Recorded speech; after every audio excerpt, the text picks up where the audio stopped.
reported by many of these women, and these women are very typical and representative cases for so much of the material reported that never gets to you or to me because it's kept very private and very confidential.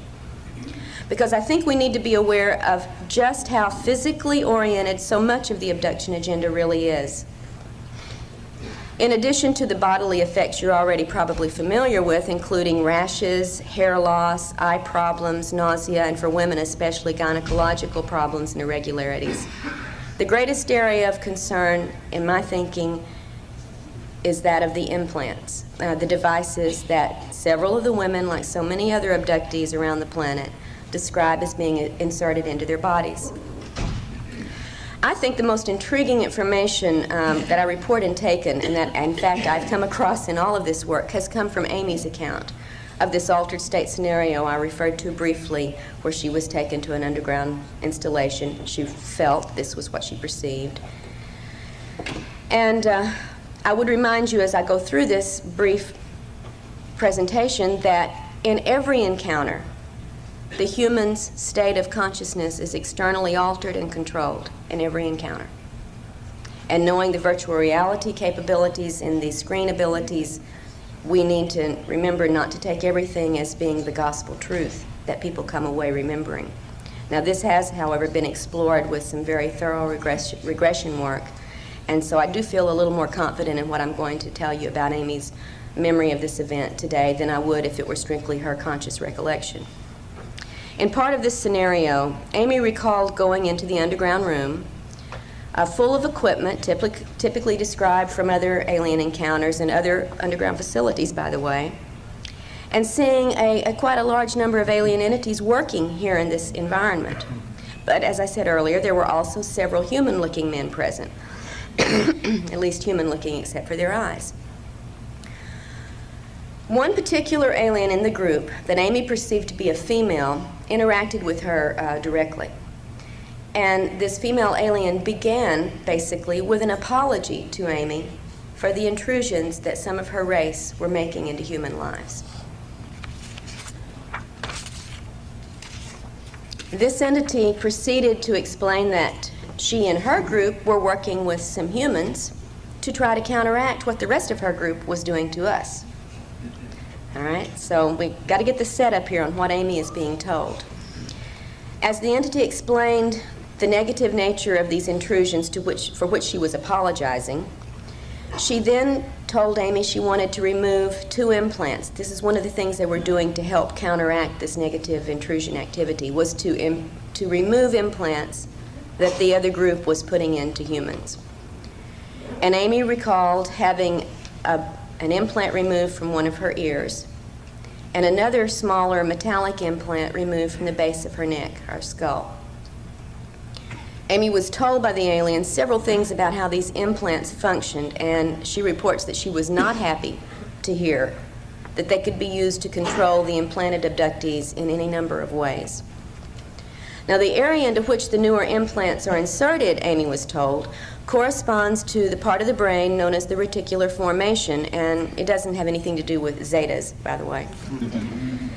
Thanks to Marianne Friedman, who's here this weekend from Arizona, and who was wonderful enough to share a lot of her research into the medical aspects of this brainstem activity, I want to just briefly refer to this, and then on Sunday morning, Marianne is going to go into a little more detail at one of the mini sessions, so I encourage you to listen to this material.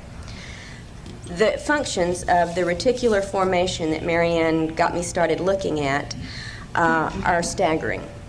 And I'm sure some of you have been through this already. For me, it was just information I had to recorrelate with the accounts of the implant reports, especially those that Amy had relayed to me from her friendly implant-removing alien. The function of, I'll just read you a very brief statement from Nigel Calder's book, The Mind of Man, one of the earlier classics of our modern time, on brain activity and brain research. And here is a quote about this reticular formation area. If the primary job of the brain is to enable its owner to respond effectively to events, the strongest claimant for mastery is not the roof or the cerebral cortex at all, but the brainstem. The brainstem net is well placed to monitor all the nerves connecting brain and body. It knows what is going on better than any other single part of the brain. The brainstem net exerts its authority by sending out impulses which stimulate or inhibit nerve action throughout the brain and the body. It can override activity in the spinal cord. It regulates the signals from the eyes, the ears, and other sense organs, thereby providing an agency for selecting what is to be attended to from moment to moment. And it is this part of the brain that Amy was told was now the most common area for the newer alien implants to be located. If the aliens are indeed placing control implants into this area, then they would be able, as you've seen from this just very brief description of the brainstem activity, they would be able to control everything from the person's level of consciousness, to the bodily functions, to the memory and thought processes, and the assessment of all sensory input. Now, if you don't think the implications of that kind of control are overwhelming, think again.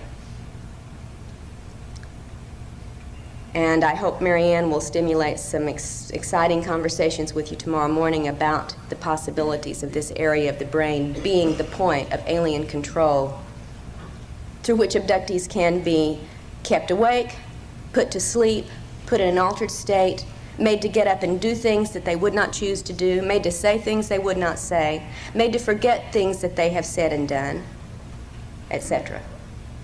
All sensory input being controlled by this area. Through the implant, any number of realities can be presented to the abductee that are not really there.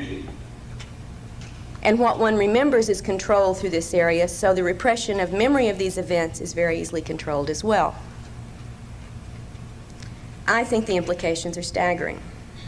So also, however, are the implications of the final point I want to make this morning, and that is the reports on the cloning of human bodies that I previously encountered with Ted's investigation. In the women of Taken, two of them women, Pat and Lisa, both remember being shown cloned copies of their bodies, just as Ted reported having a cloned copy of his body. But the explanations that Pat and Lisa received from the aliens about these cloned bodies are highly contradictory. As I talk about in the book, Pat, whose alien experiences, now this is the woman who had the 1954 family abduction in Indiana, followed by the military's arrival and sequestering and drugging and so on.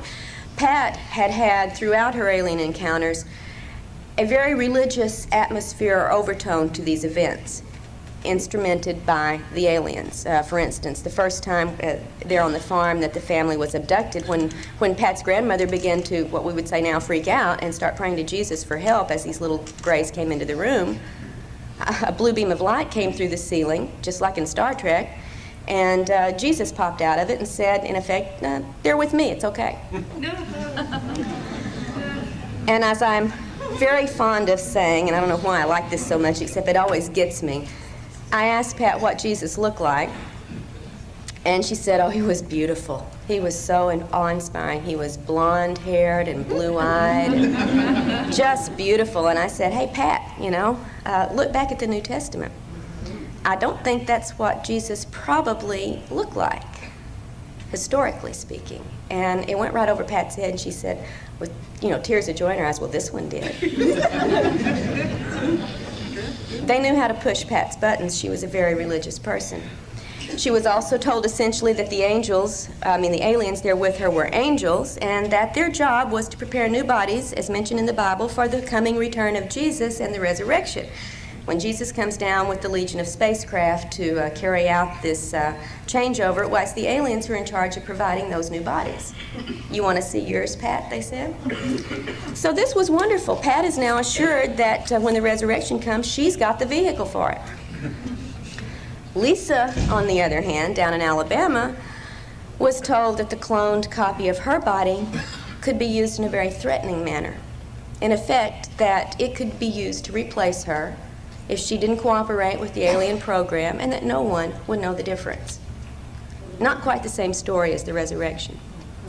I would point out that such an implication of threat and replacement was also made to Ted Rice during an abduction when he was a young teenager, and there were several other teenagers abducted with him at that time, and cloned replacement threats were made also at that point.